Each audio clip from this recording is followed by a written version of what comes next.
Hi అండి. ఈరోజు మీకు ఒక ఓల్డ్ రెసిపీ అయితే పరిచయం చేస్తాను, చూసేయండి. అదే అండి చింతకాయ చట్నీ.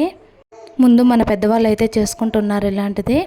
దీనికి కావాల్సిన పదార్థాలు వచ్చేసి ఎండుమిరపకాయలు, తెల్లగడ్డలు, తర్వాత వచ్చేసి కాస్తంత ఉప్పు, జీలకర్ర, నానబెట్టుకున్న చింతపండు. చింతపండు కాస్త పాతది అయితే బాగుంటుంది, అంటే ఒక 6 months బ్యాక్ది. అందులో పులుపు చాలా బాగుంటుంది. దాన్ని అయితే ఒక గంట ముందు అయితే నానబెట్టుకోవాలి. అందులోకి మళ్ళీ చిన్నెరగడ్డలు నంచుకొని తినడానికి టేస్ట్ అయితే చాలా బాగుంటుంది. ఇవన్నీ వేసుకొని నున్నగా అయితే రోట్లో అయితే దంచుకోవాలి.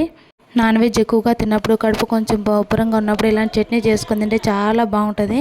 పుల్ల పుల్లగా టేస్టీగా ఉంటుంది. ప్లస్ ఇది వచ్చేసి వేడివేడి అన్నంలోకి లేక వేడివేడి సంగట్లో కూడా చాలా టేస్టీగా ఉంటుంది. చిన్నెరగడ్డలు జస్ట్ పలుకుల్లాగా దంచుకోవాలంతే. మీకు కూడా ఇలాంటి రెసిపీస్ అంటే ఇష్టమైతే ఖచ్చితంగా కామెంట్ చేయండి. ఎలాంటివి ఇష్టం కూడా కామెంట్ చేయండి. ఖచ్చితంగా నేను ట్రై చేస్తాను.